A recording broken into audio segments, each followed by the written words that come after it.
स्वागत है आप सभी का आपके अपने YouTube चैनल पर। और आज जो है हम समिति पढ़ने वाले हैं, यानी कि एसोसिएशन। ठीक, तो जानेंगे हम एसोसिएशन क्या है, एसोसिएशन की मीनिंग, डेफिनेशन। ठीक, आगे भी बहुत कुछ जानने को मिलेगा। आज जो है हम फुल डिटेल करने वाले हैं इस चैप्टर का, तो बिल्कुल भी वीडियो को स्किप ना करें और साथ बने रहें। ठीक, तो सबसे पहले इंट्रोडक्शन की बात कर लेते हैं। मान लो कि आपकी आवश्यकताएं हैं, तो क्या उनकी पूर्ति जरूरी नहीं है ना? जरूरी। तो ठीक इसी प्रकार जो है समाज में जितने भी मनुष्य हैं उनकी अनेक प्रकार की आवश्यकताएं हैं और उनकी पूर्ति होना भी जरूरी है। ठीक, मनुष्य इनको पूरा करने के लिए क्या करता है कि अनेक प्रकार के उपाय सोचता है, अनेक प्रकार के रास्ते ढूंढता है कि इन जरूरतों को कैसे पूरा किया जा सकता है। ठीक, इस संबंध में क्या हुआ कि तीन तर्क जो है सामने निकल कर आए कि तीन रास्ते हो सकते हैं। पहला रास्ता यहाँ पर क्या कहता है, वह सभी आवश्यकताओं की पूर्ति स्वयं करें। आज के युग में यह पूर्णतया असंभव है कि मनुष्य जो है वो खुद से अपनी आवश्यकताओं की पूर्ति कर ले, अकेला कर ले पूर्ति। ऐसा तो नहीं हो सकता ना कि वो मतलब कि जितनी भी उसकी आवश्यकताएं हैं, जितनी भी जरूरतें हैं, वो खुद अकेला पूरा कर ले। आज के टाइम में तो ये संभव है ही नहीं, आपको भी पता है। यहीं पर जो दूसरा पॉइंट क्या कहता है कि दूसरा रास्ता उनके सामने क्या निकल कर आता है कि अन्य व्यक्ति या समूह से लड़ झगड़ या जबरदस्ती छीन झपट कर अपनी आवश्यकताओं को पूरा करने का प्रयास करें, यह भी संभव नहीं है। तो मान लो आप किसी से लड़ रहे हैं, किसी से झगड़ रहे हैं, जबरदस्ती जो है अपनी आवश्यकताओं की पूर्ति के लिए दूसरों से उनके साथ मारपीट कर रहे हैं, तो ये तो जरूरी नहीं है ना, ये तो बहुत गलत काम हो जाएगा। ठीक है, इससे क्या होगा कि समाज में अनेक प्रकार के दुर्घटनाएं होंगी। ठीक, कुछ भी सही नहीं रहेगा। तो ये भी जो है दूसरा रास्ता भी नहीं अपना सकते। वहीं पर तीसरे रास्ते की बात करें, वह दूसरे व्यक्तियों या समूह के साथ सहयोग करके अपनी आवश्यकताओं को पूरा करे। तो ये जो है रास्ता, ठीक, ये जो रास्ता है ये हम अपना सकते हैं, जिससे कि क्या होगा कि दूसरे व्यक्तियों के समूह जो है उनके साथ मिल करके, उनका सहयोग करके हम अपनी आवश्यकताओं को पूरा कर सकते हैं। क्योंकि क्या है कि उनकी आवश्यकताएं भी हैं, तो इसलिए उसमें हमारी आवश्यकताओं की पूर्ति भी होगी। ठीक है, तो ये था आपका इंट्रोडक्शन। अब हम यहाँ पर चैप्टर स्टार्ट करने जा रहे हैं। यहाँ पर थोड़ा सा इंट्रोडक्शन था आपके लिए कि समिति जो है वो किस प्रकार से बना है और समिति का है जो किस प्रकार से यूज है। ठीक, तो अब यहाँ पर हम बात कर रहे हैं मीनिंग की। अब यहाँ पर ये देखिए मीनिंग। ठीक, तो मीनिंग क्या कहता है, समिति कुछ व्यक्तियों का ऐसा संगठन है जो जानबूझकर एवं सोच विचार कर कुछ विशेष उद्देश्यों की पूर्ति के लिए संगठित किया जाता है। मैंने यहाँ पर पहले ही आपको कहा कि जो समिति है कुछ व्यक्तियों का समूह होता है। ठीक, कुछ व्यक्तियों का संगठन होता है जो कि क्या होता है कि जानबूझकर बनाया जाता है, सोच विचार कर बनाया जाता है। ठीक है, ताकि उद्देश्यों की पूर्ति हो सके, इसलिए जो है लोग इकट्ठे होते हैं। अब यहाँ पर डेफिनेशन की बात करते हैं। तो डेफिनेशन जो है अनेक विद्वानों ने अपने अपने तरीके से अपने अपने विचार रखे हैं, अपने अपने मत रखे हैं। वो आपकी इच्छा है कि आपको कौन से जो समाजशास्त्री हैं उनके डेफिनेशन अच्छे लगे। तो अगर जिनके भी डेफिनेशन आपको अच्छे लगते हैं, जो आपको इजी लगता है, वो डेफिनेशन आप कर सकते हैं। ठीक है, तो सबसे पहले डेफिनेशन यहाँ पर देखते हैं मैकाइवर और पेज। ये क्या कहते हैं, सामान्य प्रकार से एक उद्देश्य या उद्देश्यों के समूह की प्राप्ति के लिए एक संगठित समूह है। ठीक है, इन्होंने भी जो है वही बात कही कि एक उद्देश्य या उद्देश्यों के समूह की प्राप्ति के लिए एक संगठित समूह है। ठीक है, अब यहाँ पर जिन्स वर्ग क्या कहते हैं कि समिति जो है आपस में संबंधित सामाजिक प्राणियों का एक समूह है जो एक निश्चित उद्देश्य की पूर्ति के लिए एक सामान्य संगठन बना लेते हैं। जैसे कि यहाँ पर कह रहे हैं ये जिन्स वर्ग जो कह रहे हैं कि समिति जो है वो क्या है, सामाजिक प्राणियों का समूह है। ठीक, तो इससे क्या होता है, वो अपने निश्चित उद्देश्य की पूर्ति के लिए एक सामान्य संगठन बना लेते हैं जिससे कि उनकी आवश्यकताएं पूरी हो सके। ठीक है, अब देखिए यहाँ पर आपकी तीसरी डेफिनेशन क्या कहती है, ये कहते हैं बोगाडर्स है। ये क्या कहते हैं, समिति प्राय किसी उद्देश्य की प्राप्ति के लिए मिलकर कार्य करती है।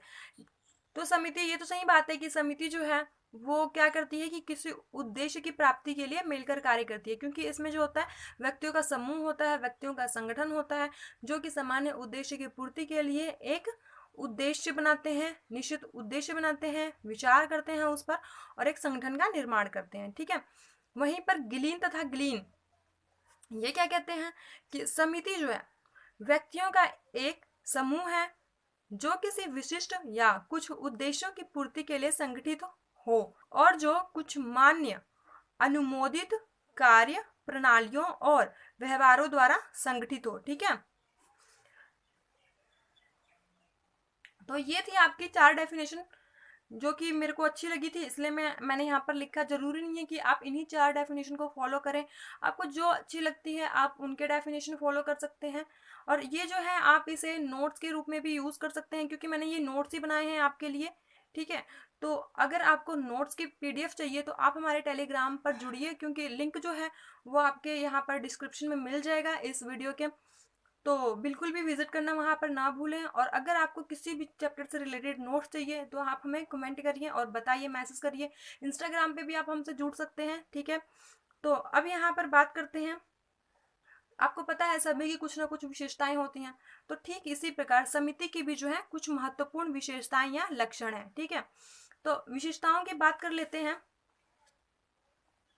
उन विशेषताओं का जो वर्णन है कुछ इस प्रकार से किया गया है, जिसमें कि हम एक एक करके सभी विशेषताओं पर नजर डालेंगे।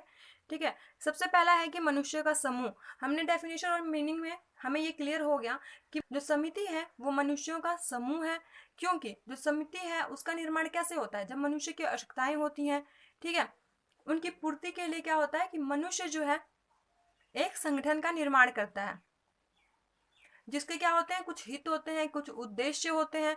ठीक है, उनके सामान्य उद्देश्य होते हैं और उन्हीं उद्देश्यों की पूर्ति के लिए एक संगठन बनाते हैं जिसको कि समिति कहा जाता है। ठीक है, सेकंड पॉइंट है निश्चित उद्देश्य। क्या होता है कि इनके जो होते हैं निश्चित उद्देश्य होते हैं, यानी कि सामान्य उद्देश्य होते हैं।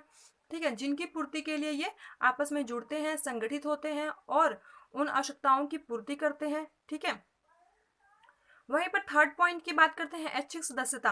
तो ऐच्छिक सदस्यता यहाँ पर क्या कहता है कि जो समिति है उसमें किसी भी व्यक्ति को जो है फोर्स नहीं किया जाता है कि तुम जो है समिति में भाग लो, ठीक है, किसी संगठन का हिस्सा बनो, ऐसा कुछ नहीं है।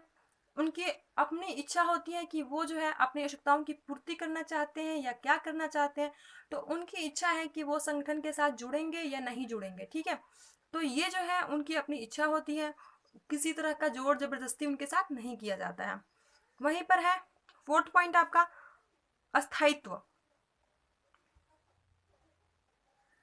अब इसकी विशेषता है कि ये अस्थायित्व है, यानी कि जो समिति है वो स्थायी नहीं है। वो किस प्रकार नहीं है, क्योंकि जो समिति बनाई जाती है वो किसी उद्देश्य, सामान्य उद्देश्य की पूर्ति के लिए बनाई जाती है, एक निश्चित उद्देश्य के लिए बनाई जाती है। और जब क्या होता है कि उन निश्चित उद्देश्यों की प्राप्ति हो जाती है, ठीक है, उन निश्चित उद्देश्यों को प्राप्त कर लिया जाता है, आवश्यकताओं की पूर्ति हो जाती है, तो संगठन जो है उसको समाप्त कर दिया जाता है। और व्यक्ति के लिए इसमें कोई बंधन नहीं होता है कि वो इसका हिस्सा बनकर रहे या फिर सदस्य बनकर रहे। वो जब चाहे समिति का त्याग कर सकता है और जब चाहे इसमें जुड़ सकता है। ठीक है, वहीं पर फिफ्थ पॉइंट है आपका मूर्त संगठन। मूर्त संगठन में अब क्या है, यहाँ पर मूर्त क्या होता है आपको पता ही है कि जिन चीजों को हम प्रत्यक्ष रूप से उनको देख सकते हैं, छू सकते हैं, ठीक है, उनको हम क्या कहते हैं, मूर्त कहते हैं। तो ठीक इसी प्रकार जो समिति है वो भी एक मूर्त संगठन है। वो इसलिए क्योंकि जो इसमें मनुष्य हैं, ठीक है, उनको हम प्रत्यक्ष रूप से देख सकते हैं, ठीक है, उनको स्पर्श कर सकते हैं, ऐसे मतलब छू सकते हैं, उनको देख सकते हैं। तो इसलिए जो समिति है वो मूर्त संगठन है। नेक्स्ट पॉइंट की बात करते हैं, सिक्स पॉइंट है विचार पूर्वक स्थापना। अब विचार पूर्वक स्थापना जो है, समिति जो है किसी भी चीज की जब स्थापना होती है, ठीक है, या फिर कोई भी कार्य जब करना होता है तो उसके बारे में सोच विचार किया जाता है। ठीक है, किस प्रकार से किस कार्य को करना है। ठीक है, तो ठीक इसी प्रकार जो समिति है इसकी स्थापना से पहले पूर्ण तरीके से इस पे सोच विचारा जाता है, सोचा जाता है, विचारा जाता है कि जो समिति है उसकी स्थापना किस प्रकार से किया जाए। क्योंकि जो व्यक्ति होता है वो अपनी आवश्यकताओं की पूर्ति के लिए और अपनी इच्छाओं को, अपनी जो है उनके उद्देश्य हैं उनको ध्यान में रखते हुए ही एक जो समिति है उसका निर्माण करता है, पूर्ण तरीके से उसके बारे में सोचता है, उसके बाद ही जाकर समिति का निर्माण करता है। ठीक है, सेवंथ पॉइंट है आपका कुछ नियमों पर आधारित। अब ये जो समिति है, ठीक है, तो तो ये भी जो है कुछ नियम पर आधारित है, इसके भी कुछ अपने नियम बनाए गए। अब यहाँ पर किसी भी संगठन, यहाँ पर जो है किसी भी संगठन, समिति या फिर संस्था की बात कर ले, तो वो जो है उनके सभी के जो है अपने अपने नियम होते हैं, कुछ नियम बनाए गए हैं, कुछ कायदे बनाए गए हैं जिसके अनुसार जो है उनको चलना होता है। तो ठीक इसी प्रकार जो समिति है इसके भी कुछ नियम बनाए गए हैं, क्योंकि जो समिति है वो बिना नियम के चल ही नहीं सकता। ठीक, तो इसलिए तो ये जो नियम होते हैं, ठीक है, समिति के उद्देश्य और प्रकृति के अनुसार भिन्न भिन्न होते हैं कि उनके उद्देश्य क्या है, उनकी प्रकृति क्या है, तो उन्हीं के अनुसार जो है सभी, ठीक है, उनके जो नियम होते हैं वो भिन्न भिन्न होते हैं। नेक्स्ट है आपका समिति के प्रकार। ठीक, तो यहाँ पर समिति जो है ऐसे कुछ प्रकार भी हैं, तो प्रकार देख लेते हैं। इससे पहले थोड़ा सा कुछ इसके बारे में जान लेते हैं कि समिति की स्थापना जो है जानबूझकर उद्देश्य के लिए की जाती है। समिति के निर्माण का आधार व्यक्तियों का हित होता है। व्यक्तियों के हितों, रुचियों तथा उद्देश्यों की भिन्नता के कारण समाज में अलग अलग समितियां देखने को मिलती हैं। ठीक है, हमारे समाज में पाई जाने वाली समितियों को निम्न प्रकार से वर्गीकृत किया जा सकता है या फिर किया गया है। ठीक है, तो ये देखिए यहाँ पर जो समिति है उसके कुछ प्रकार बनाए गए हैं। वो प्रकार कुछ इस प्रकार से हैं जिनको हम एक एक करके अभी पढ़ लेते हैं। ठीक है, सबसे पहला आपका प्रकार है कि आर्थिक समितियां। तो आर्थिक समितियां क्या होती हैं? तो आर्थिक समितियां जो है इसके अंतर्गत क्या होता है कि जो मजदूर है, मजदूर संघ, किसान, गण समितियां और व्यावसायिक समितियां, बीमा कंपनियां, फाइनेंस कंपनियां, ये सभी जो है वो आर्थिक समितियां हैं। ठीक है, जो सेकंड पॉइंट है राजनीतिक समितियां। ठीक, तो राजनीतिक समितियां जो हैं ये मुख्य रूप से जो होती हैं राजनीतिक दल, प्रचारवादी समूह, राज्य न्यायपालिका, तो ये जो है वो राजनीतिक समितियों के अंतर्गत आते हैं। ठीक है, यहाँ पर आपने कुछ नहीं करना, बस बताना है कि प्रकार जो है इनके ये। ठीक है, तो आर्थिक समितियों के अंतर्गत कौन कौन सी समितियां आती हैं। ठीक है, राजनीतिक समितियों के अंतर्गत कौन कौन सी समितियां आती हैं। वहीं पर बात करते हैं सांस्कृतिक समितियां। ये आपका थर्ड पॉइंट, सांस्कृतिक समितियां। सांस्कृतिक समितियां हैं जिसमें कि रामकृष्ण मिशन, प्रार्थना समाज, आर्य समाज, मठ या फिर चर्च आदि।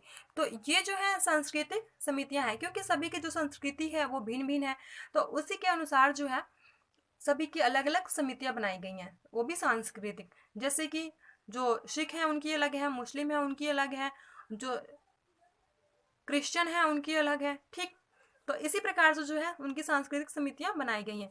नेक्स्ट है शैक्षणिक समितियां। यहाँ पर शिक्षक संघ, शिक्षा मंडल या फिर शिक्षा से संबंधित, ठीक है, जो भी संस्था है या फिर जो भी संगठन बनाए गए हैं वो जो है शैक्षणिक समितियों के अंतर्गत आते हैं। ठीक है, नेक्स्ट है मनोरंजनात्मक समितियां।